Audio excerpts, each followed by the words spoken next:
Assalamualaikum warahmatullahi wabarakatuh. Pamirsa subscriber Ki Sunda anu satia satuhu manco di mana wae ayana.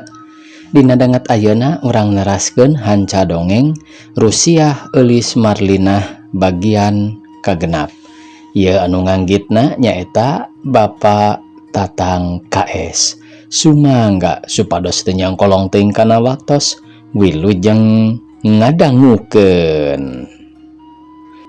Ombak sagara batin ngabontang banting ngerasa asa dina jero pangimpian keur kadua japati sajodo dina waktu harita. Ombakna batin Rohendi jeung Sukaesih dina waktu harita teu beda lir kapal cai dibuntang banting ku ombak Samudra Hindia nepi ka keremna ti kaleboh kana dasar lautan.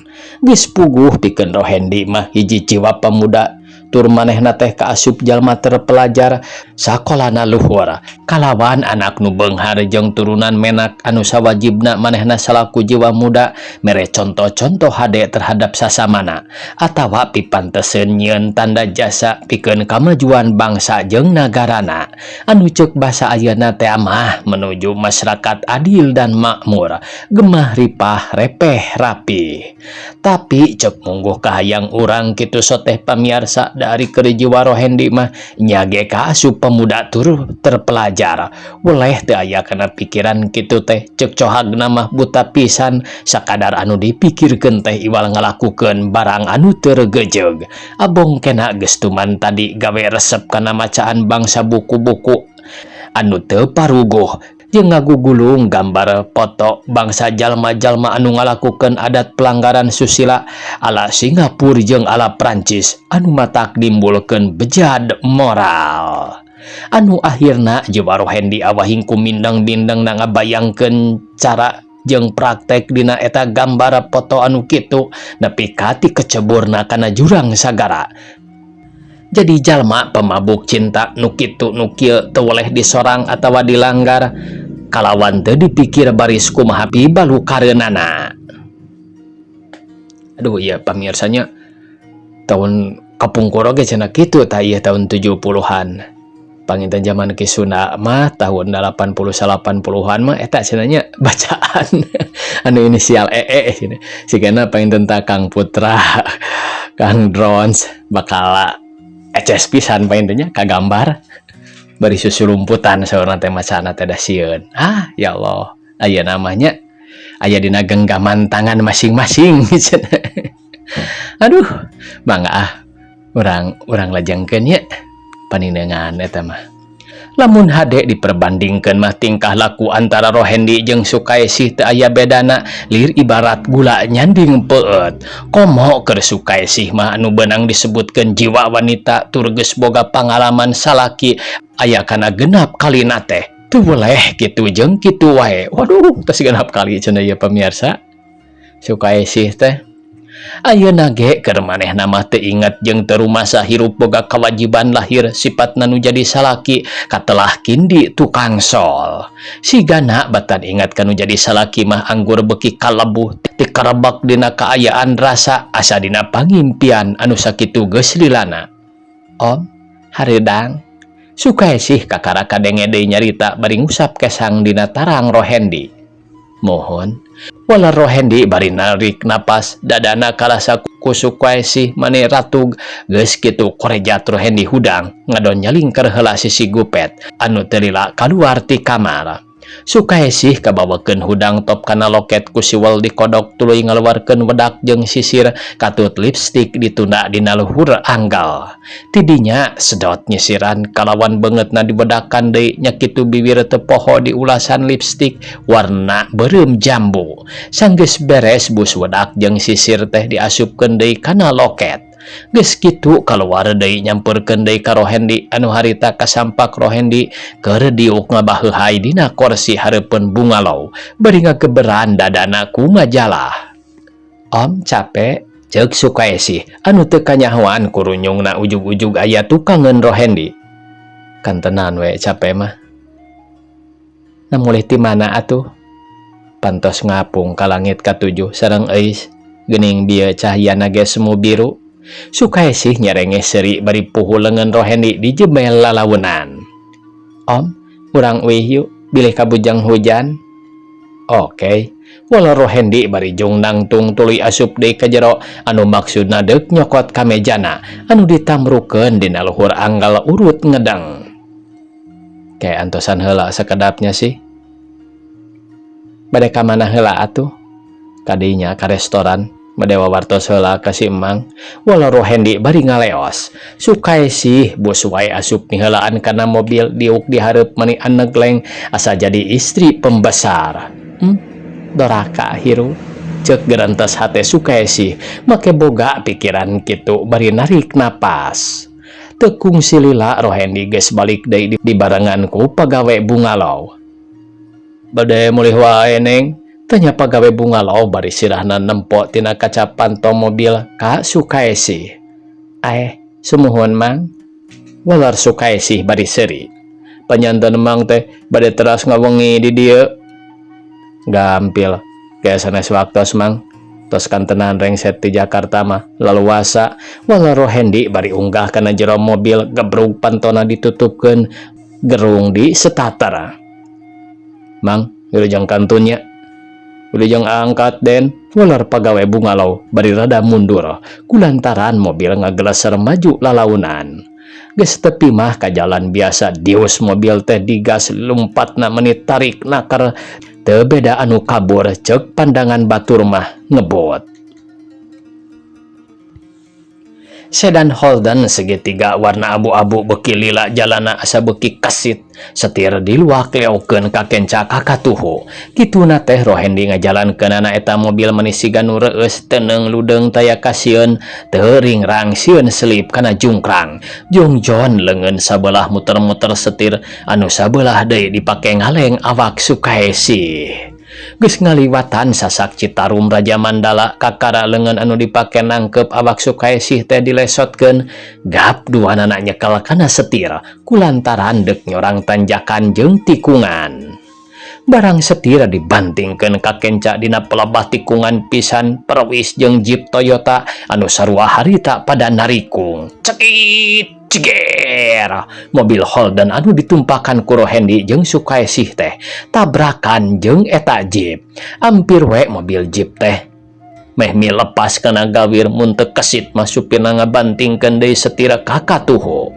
Ngan hadena tabrakanana mobil nu Rohendi jeung eta Jeep teh teu ngabahayakeun ngan saukur mobil Rohendi karentob sepak bor hareupna. Ari Jeep mah lampuna peupeus sabelah eta ge ari salahna masalah Rohendi. Jalana mobil meakeun teuing jalan batur jeung ongkohanan nyiap oplet dina palebah tikungan pisan. Sanggeus mobil arireun jut supir Jeep teh turun tengah-tengah kana lampu anu ancur jeung spakborna kentob saeutik. Rohendi mah jongjon we teu turun ngan sakadar nonghol tina lawang panto. Geus kitu supir Jeep teh ngareret ka Rohendi anu tadina moal turun teh jadi turun tapi teu lila kalacat Rohendi unggah deui kana mobilna. Eta supir Jeep teh terus nyamperkeun kana mobil Rohendi bari tetep banget muncrang. Barang Rohendi dek nyeteter mobilna gancang ditongtak ku supir Jeep. Nanti dulu bong, cuk supir Jeep bari ngarawel Rohendi nepi ka kaluarna deui. Apa-apaan begitu? Rohendi muncereng. Bukan apa-apaan, tapi yang benar kau punya urusan. Coba lihat keadaan kendaraan saya. Mana spakbornya rusak, mana lampunya pecah. Sedangkan sedan kau hanya rusak sebegitu. Habis mau apa lagi? Mau dipukul? Cuk Rohendi bari nyinglidkeun leungeun ka meja. Ini dulu, rasain lo, pukulan gua. Ya kau. Gebru Rohendi ditinggang sakali teh ngadayak-dag ka tukang nepi ka awakna yang saya dina dada mobil bari irungna ditungkup getih ngalai mapai kana bibir kalawan Rohendi teu kungsi males kulantaran kapiheulaan babar. Aya bergerak lo, mentang-mentang kaya tukang ngebut laga kaya tempe ha. Cuk supir Jeep bari ngaleos. Geus kitu mah kalacat supir Jeep teh unggah tuluy nyetater mobilna gerung galeyeung maju deui ninggalkeun Rohendi anu keur nyang saya dina awak mobil. Om, Sukai sih kakara nyamperkeun data di tedaek turun sotenan ku sieun teh. Teu sawios-wios om. Ah, jamak we sakieu mah. Lain teu wani ngudag ngan kulantaran kagok we ku sih. Da lamun segesorangan mah disusul najan nepi ka mana ge ceuk Rohendi ngorejat hudang calanana di kebutan getih tina irungna teh disusut ku sapu tangan. Geus kitu mah manehna oge kalacat arunggah deui gerung mobil di starter geuleung maju deui jalana sacara biasa. Teu wudu sakitu geus ngalaman tabrakan teh teu aya kakapok dius wae mobil di jalan keunana tarikna keur teu beda ti jalma satengah weureu. Kabeh mobil-mobil anu aya hareupeunana teh teu mikirkeun mobil dinas atawa mobil pareman, kabeh disiapan nepikeun ku batur-batur mah pada nyarurakan. Nincak kota Bandung percis pukul 2 reg mobil Holden eureun deui di sisi jalan deket parapatan pisan. Sih bayana we nya om teh teu tiasa ngajajabkeun dugi ka ditu mung dugi ka dieu wae. Ah sawios om di dieu oge muleur sukai sih bari mukakeun panto mobil. Sih ieu kanggo kana beca hapunten we nya sih. Rohendi ngasongkeun duit salambar nu 1000 ka sukai sih. Hatur nuhun om. Sukai sih bari ngasupkeun duit kana loketna geus kitu jut turun gebrog pantau mobil ditutupkeun. Mangga sih dikantun. Mangga om, muleur sukai sih diperangan ku imut. Dius mobil anu ditumpakan ku Rohendi teh maju deui jalana menit tarik sakitu kendaraan pabeulitna teh estu teu aya kasieunna kara. Jongjon nyakel setir anu teu kanyahoan reg eureun sisi jalan hareupeun gedong anu dicat bulau. Tidinya mobil teh maju deui lalaunan asup ka pakarangan gedong anu harita kasampak di buruan aya hiji tukang sol keur ngadeluk momean sapatu anu boga eta gedong. Rieg mobil Holden teh eureun tukang sol anu harita keur ngadeluk digawe teh kuat ngalenyap ningali mobil ngageleyeung ka hareupeunana bari katingali kaleng wadah cai atah paranti maseuhan kulit sol teh kadupak nepi ka penye kageleng ku ban hareup. Das manusia menit neleh pisan matana teh ngareken pisan katunggul cek gerentos hate tukang sol ngarasa ambak bari panona ngadilak ka Rohendi dumeh kaleng paragi cai atah teh kageleng. Sanggeus Rohendi turun tina mobil torojol hiji lalaki kaluar ti jero eta gedong ngadon ngajega bari leungeun sabelah nulak cangkeng beungeut semu geuneuk dibarung ku panon mureleng ka Rohendi. Rohendi tas di mana ari maneh teh? Cek eta lalaki mani nyentak anu tayalian eta teh bapana Rohendi anu katelah Sukmaja pada malah kantor keuangan negara. Wangsul ti eta api ti rencangan goblok pisan hirupna teh kolot mah nunggu-nunggu ti isuk nepi ka teu ngantorna. Saur Sukmajaya bari sosana tetep murelang ka Rohendi anu deuk asup ka jero. Sukmaja nuturkeun panderieun putrana bari gebrug panto ditutupkeun deui. Siap puas teuing mun tampiling sakalian ku bapana teh. Sebal pisan aing mah teu pupuguh kaleng wadah cai keur eueuh deui teh. Hayo ngadon digeleng teu gablek pisan cedo manusa teh kawas nu teu neleh pisan. Abong kena tangtungan kawas koboy cacingeun kalah kacalana wae siga sarang kabedil ceuk Kindi ngadon kukulutu sorangan. Rohendi bapana kadenge ngagero deui tarikna keur coba diuk sakedeung. Rohendi dek asup ka kamarna teh teu kungsi kebat kapaksa balik deui ka tukang kulantaran digeroan ku bapana. Gek Rohendi diuk dina kursi kitu ge hatena mah geus ratug. Yeuh cing sing boga pikiran hirup teh da geus dewasa dititah meuli bensin nepi ka ngampleng hampir sapoe jeput ka kara balik. Ti mana maneh teh coba ngomong sing bener nepi ka cuel kana sakola sagala rupa. Kolot nepi ka teu bisa ngantor kulantaran nunggu-nunggu mobil eueuh wae. Coba ngomong tas di mana? Bangsul ti dinya ti rencangan pi. Ari itu sepakbor mobil kunaon? Eta nabrak tangkal kanari ulah Rohendi bari ngalapara. Sing benar ngomong teh, sing benar sia. Aduh ampun pi, ampun Rohendi ampun-ampunan bari mengpenan banget na ku dampalengan kulantaran ditampiling ku bapana menang 2 kali. Amihna cek Sukmaja ngagero bojona anu nuju di Pangkara. Kah bener bojona bari norojol di Pangkara. Bade naon pi? Tah kitu buktina ngawara ka anak teh. Nah kumaha kitu? Bojona naro siga nu kaget. Kapan ami nyawa sorangan isu keneh api nyerenkeun duit ka Rohendi keur meuli bensin. Samalah manehna ge minta 1000 carita nama keur nambahan meuli alat-alat keperluan sekolah menghadapi ujian terakhir. Disasatkeun nakar meuli bensin ulah lila. Nah ari plang teh nepi ka api teu bisa ka kantor. Nembe pucang his mulih amengan. Ari katambah-tambah balik teh ngadan mawa mobil ruksak sepakborna karentob eta meureun tabrakan di jalan dipake ngebuut taksiran.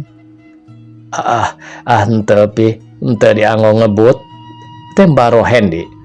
Henteu kumaha geus sidik sepakborna ge ruksak ayeuna nyebutkeun henteu. Ya Rohendi maneh teh kaasup geus dewasa terus sebagai pemuda pelajar sekolah tingkat luhur nu jadi kolot beak puluh ribu nyakolakeun maneh teh. Nah hasilna pikeun jalan teu bener hirup maneh teh deuk jadi pemuda koboy Rohendi. Nya atuh keun kalepatan sakitu-kitu wae mah apihna kedah asak-asak ngemaklum sarengna deui eta mobil teh da sanes mobil pribadi nu urang sasatna mobil pamarentah. Bojona rada mangmeunangkeun ka Rohendi. Tah eta nu matak mawa kana teu bager teh kecapkeun. Ya amina lamun eta mobil api pribadi mah tong boroning ruksak sakitu najan nepi ka hancur jadi lebu ge teu aya halanganana. Komodo barang pamarentah kudu apik memeliharana. Sedengkeun urang bisa rumah tangga kieu teh ladang naon kapan nyaho sorangan sakitu puluh tahun digaji ku pamarentah. Ari sedengkeun barang pamarentah deuk diruksak sarua we jeung ngaruksak diri sorangan kalawan deuk miteskeun rancatan kahirupan. Ular Sukmaja sasauranana teh teu dikebatkeun kulantaran ngareret bojona cari nakdak dumeh diseuk-seukan beak-beak. Geus puguheun pikeun Rohendi mah teu wani nembal deui anggur melenguk tungkul teu beda ti buuk meunang mabuk. Sanggeus nu boga imah jarempe jungkin di nangtung tuluy ngojeng Kang Lempang hanjat kana teras anu maksudna deuk mikeun sapatu meunang ngesol tea. Tapi sanggeus naik kana teras teu wani mukakeun panto da puguh nu boga imahna keur ambek anggur gog wae cingogo nunggu kaluarna nu boga imah.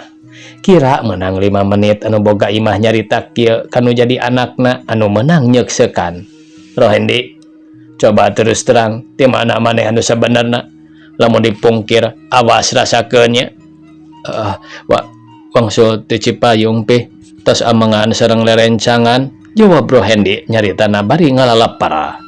Tas ti Cipayung aduh deuk nanahawan make los-los ka Cipayung sagala teu pupuguh jeung saha anu bener maneh teh ka ditu ha. Saurup Sukmaja bari mastakana gogodeg. Entah sareng sasaha abdi we nyalira bohong. Sukmaja nyentak. Aku sing bener najan kitu ge api geus ngadenge beja tadi aya nu ka dieu yen maneh hindit ke Cipayung jeung awewe. Semohon pi sareng itu sareng Sukaesi. Ulah Rohendi terus terang jeung Sukaesi. Urang mana eta ngaran Sukaesi teh ha? Urang ditu pi caket pasar ulekan bumina teh. Rohendi hirup teh kabina-bina teuing bet jadi kitu geuning.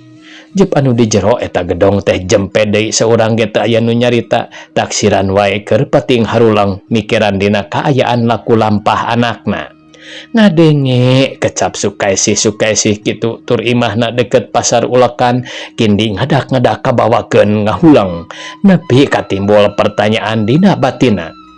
Sukaesi deket pasar ulekan moal pamajikan aing gitu dumeh tadi aing balik ka imah nyampak eueuh tapi asa piraku mun nya teh mah ngaran Sukaesih pamajikan aing daek rerejengan jeung jelema kitu ongkohan saprak dipihukum ku aing geus kurang leuwih sataun can kanyahoan ngalampahkeun teu bener meureun Sukaesih deui wae eta mah kitu garendang hatena Kindi menang saparapat jam ngahulang bari nunggu-nunggu nu boga imah kaluar teu lila kadenge deui anu di jero gedong teh nyarita Loh Hendi kapan maneh teh dinten teu ge ngayakeun tuker cincin jeung anakna Bapak Suhatma anu katelah euis Marlina tur carana kitu teh kahayang maneh sorangan nah ari akhirna bet jadi kitu wani mawa awewe sejen kumaha lamun kanyahoan ku jinisna atawa teu kitu aya nu ngabejakeun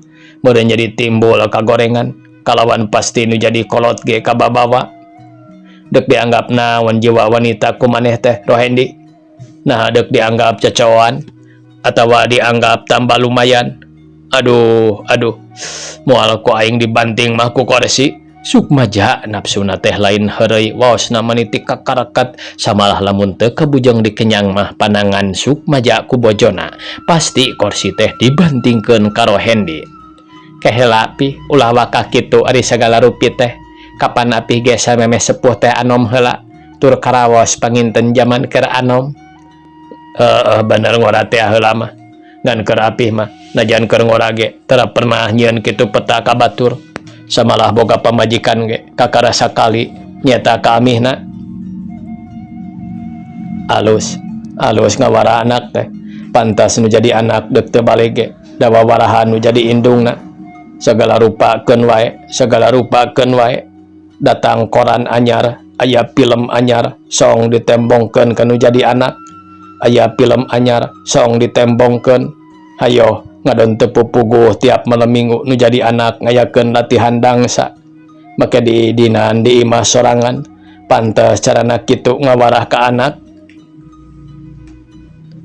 lamun kitu carana mah amih teh resep keneh ngajungjungkeun seni batur batan daek ngajungjungkeun seni budaya bangsa sorangan mah mana carana selaku kaum ibu jadi pembimbing rumah tangga anu nya mere pendidikan ka anak ieu mah batan anak dititah kana jalan bener anggur setengah dituduh-tuduh kana jalan anu teu aya gunana pek ayeuna deuk kumaha maneh Rohendi lamun keukeuh peuteukeuh deuk kitu wae carana kalawan deuk nyieun ngaraheutan hate batur nyatana eulis Marlina keur apih mah kajeun teu boga anak we puguh deui ari sakira-kira teu nurut mah kana nasehati kolot jep Sukmaja jempe deui ngan anu kadenge teh sora jam disada 3 kali dedengen teh eulis Marlina anak aing kitu eta teh duh tada teuing bungahna lamun nya teh mah anu disebutkeun bieu ku juragan anak aing kumaha akalna sangkan bisa nanyakeun anu sacara lantip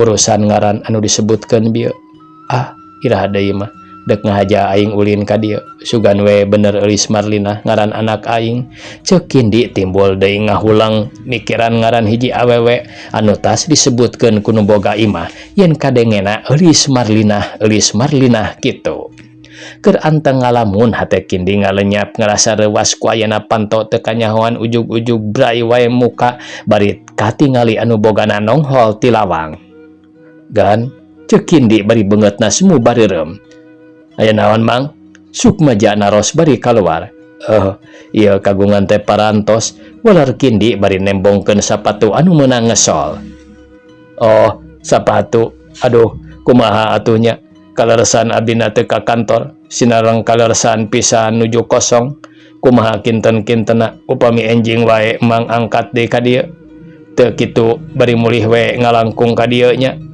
sanesnya masikeun namun kumaha da kosong pisan aya tadi ancoan tina pamulangan meser bensin tipun anak buktosna kalah ka kitu kadangu panginten ku embang oge salios gan enjing abis sindang ka dieu tabu sabaraha kinten-kintena juragan mulih ti kantor nya kana tabu 2 tenepi telatna setengah 3 panginten mang sumuhun mangga wae kagungan mah candak gan atuh nuhun atuh nya mang Nampi ya abdi semetan ka Mang 150 saur Sukmaja bari nampanan sapatu menang ngesol bari tuluy dibawa ka jero kalawan panto ditutupkeun deui. Geus kitu mah Jutkin diturun tina teras nyamperkeun kana tanggungan sol ceug kana rancatan tuluy dipasangkeun kana salangna rigi ditanggung. Waktosna kabujang sae pamirsa sakitu anu tiasa kapihatur. Wassalamualaikum warahmatullahi wabarakatuh.